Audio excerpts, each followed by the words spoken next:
All right. So I should just mention, Catherine and I effectively started at Tate Modern at the same time, establishing programs for both film and performance. So effectively, time-based media finally had a more official role in that particular institution.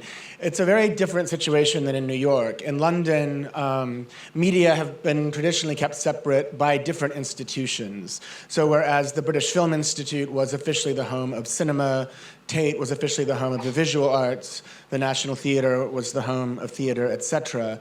Clearly these things are now, those boundaries are quickly dissolving. I'm now at the Museum of Modern Art in New York, where many of those disciplines already existed under one roof, but in a fairly balkanized situation, which has obviously been reflected on by quite a lot of scholars at this point.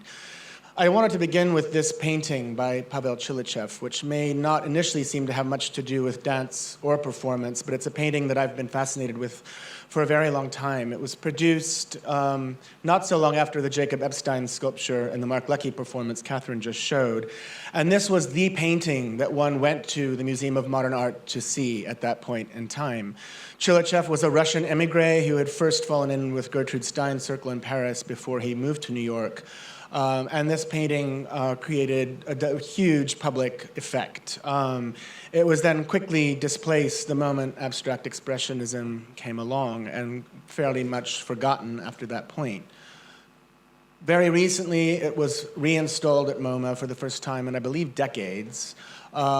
Interestingly, in a corridor space just at the top of one of the escalators, which is not the traditional space of contemplation one expects for paintings in gallery, but a space defined by motion, by movement, and by circulation. Perhaps it might seem almost like a secondary position in the museum, although in some ways it's an image that almost everybody sees as they go up through those escalators. But I wanted to mention this painting in particular because of Chilechev's relationship with Lincoln Kirstein, who was the founder of the New York City Ballet a few years after this painting was made by Chilechev. And it was Lincoln Kirstein who effectively started the first department at the Museum of Modern Art dedicated to dance and theater and performance, a fact which a lot of people are no longer aware of since it had a very short history. This department was started in the late 30s due to a gift by Kirstein of many of his papers and archival material dealing with dance specifically. So it became a study collection for dance. So they were not collecting dances or performances per se, but documentation, work on paper.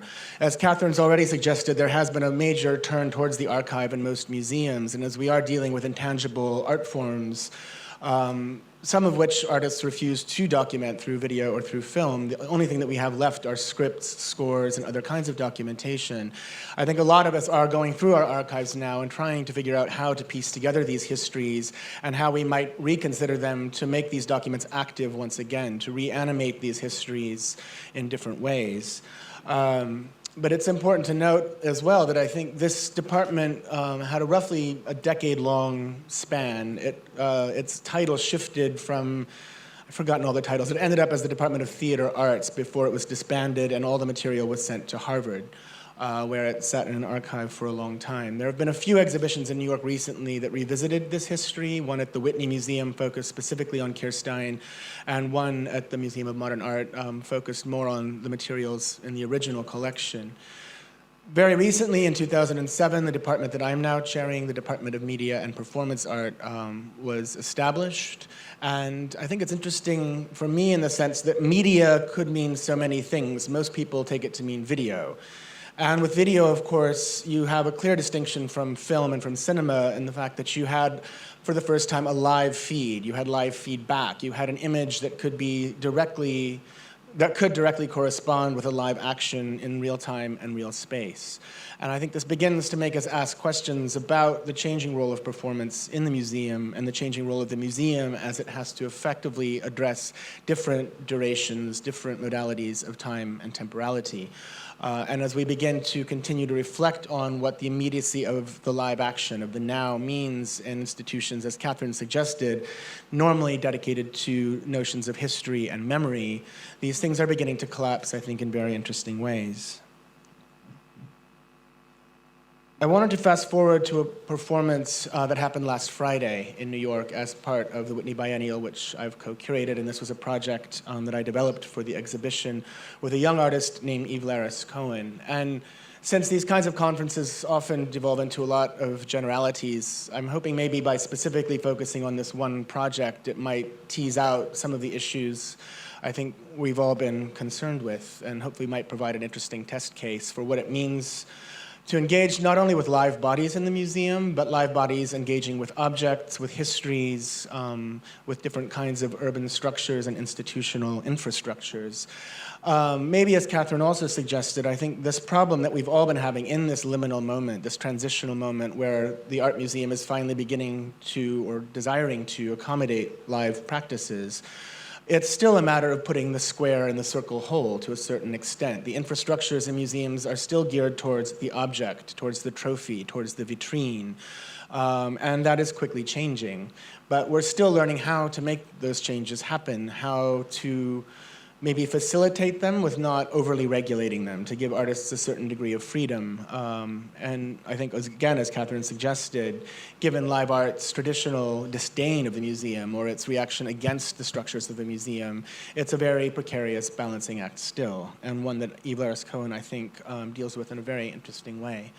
So this project actually began with an exhibition that he did last year at Bard as part of a CCS graduate exhibition. And as you can see, the audience initially was kept from entering the space of the performance. And you see a moment in which Eve is reenacting a specific moment from Giselle. Eventually, these walls or these plinths came down, and one would enter a space and hear a recording of Vito Acconci's voice. And all the information that would normally be held on a wall label was printed across the wall, and part of that spilled over onto one of these plinths or slabs that you see blocking the entrance. Eventually, you see Eve and his collaborator removing the walls. And this is the wall label that now exists on that very plinth where it's been installed at the Whitney Museum on the 3rd floor, plugged into a hole in an existing wall of the museum. And I'll just read this text because the text is critical to the work. For Eve, this work did not become the work in the biennial until this wall text was affixed to it directly. So it does not stand to the right or to the left of the wall. It is actually applied directly onto it and is considered part of the work. So Eve Laris-Cohen's performances and related installations operate within both visual art and dance. From this interdisciplinary position, the artist explores how particular sites can be defined and how they control the movement of bodies in space. Laris-Cohen is presenting 5 performances during the 2014 biennial. Each performance takes place in the theater of the museum's new building downtown, which is still under construction. On the days of the performances, the museum's art handlers remove this piece of wall and take the excised slab along with its explanatory label downtown to the future theater. Laris-Cohen does not consider the wall as an autonomous art object. Rather, it operates in service to the performance. Each time the segment leaves the Whitney's uptown building, it is professionally handled, packed, and shipped according to fine art transport standards. Once unpacked at the museum's new site, its status shifts from an insured artwork to a performance prop. Laris-Cohen uses building codes and workers' safety guidelines as his choreographic guide, employing them to alert audiences to how regulations and the movements and materials they control differ between areas under construction and finished theaters. For example, wood that has not been treated with fire retardant is banned from theaters, but is plentiful within an unfinished building. Each event will, quote, elongate the transitory moment, unquote, from construction site to theater. At the conclusion of each performance, the artist assumes all responsibility for returning the wall to its original placement. Laris-Cohen and fellow performers use a pickup truck to bring the slab back uptown and carry it up 2 flights of stairs, reinstating its place in the museum's current architecture and reinsuring it as a work of art. The title for this piece, DS, short for Dal Segno, is a navigational instruction within sheet music that directs the musician backward in the piece. Al coda points the musician forward to the coda, which precipitates the conclusion. So after the wall was removed last Friday, this is what was left. So this educational text was basically no longer present for the audience who might have wondered what this gap, this lacuna in the wall was. I think, as Catherine also mentioned, it's really important to consider this educational situation in the museum. At the Museum of Modern Art, many of the performances that did happen long before the department that I'm now involved with was established were organized through the education department, as was the case at Tate. Perhaps this is partly why these things were considered ancillary or somehow illustrative of other exhibitions rather than artworks in their own right. And this is the new theater space at the Whitney. And I wanted to maybe highlight this project specifically because it suggests the kinds of architectures, the kinds of spaces that museums are now beginning to develop. The tanks opened 2 years ago almost at Tate Modern. We're in the middle of devising a new expansion for the Museum of Modern Art that will also include spaces for performance. The Whitney has this fantastic space. And Eve took the space head on and really did consider the legal issues, the building codes, all the things that define it now as a construction space and will later define it as a space for performance. There was a very small invited audience that was allowed to attend because of the legalities that, again, regulate a construction site. And because I'm almost out of time, I'll just run through these images very quickly. But here you see him, as it were, dancing with a figure named Tom. Eve would gradually go back and forth and slump himself over Tom's shoulder. All the materials in this space were left by construction workers, so at times they occluded the performance, which had fixed points in it that could not change or vary.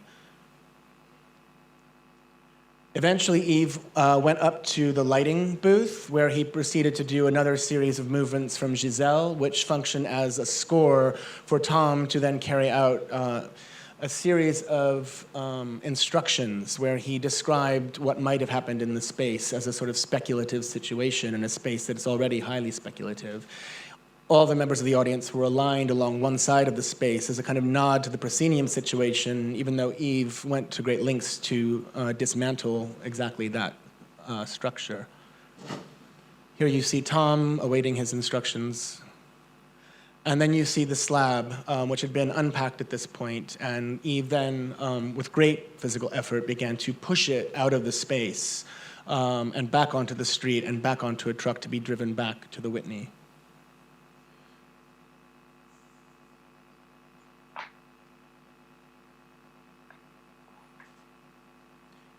Here you see a key to the work, which is the word transsexual, which had been on the original wall text at the project at Bard. And Eve is, in fact, transsexual. He is female to male. And I think this interest in breaking down dichotomies and breaking down the expected identity of a structure like this wall, a wall which continues to shift its status from artwork to prop, comes out of Eve's own, I think, very deep thinking about his own identity.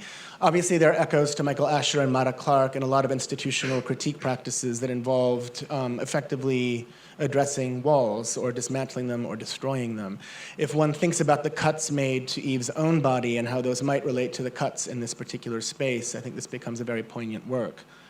Eventually, he pushed it out of the building and onto a truck where you see me and the Whitney's performance curator, Jay Sanders, helping lodge this thing back into the van before it was driven back to the Whitney. But the original Whitney building, of course, has housed performances, most notably in the last biennial 2 years ago. But this was not a museum that was designed for performance. This was not something that was in Marcel Breuer's mind when he conceived the design for the space. Museums that are being built now will most likely all have some kind of space for live art. And again, we have to ask whether artists will rebel against this, whether this will be a useful tool. What will these architectures mean now that performance really has a very official, legitimate home? One hopes that that legitimacy will continue to be questioned. Thank you.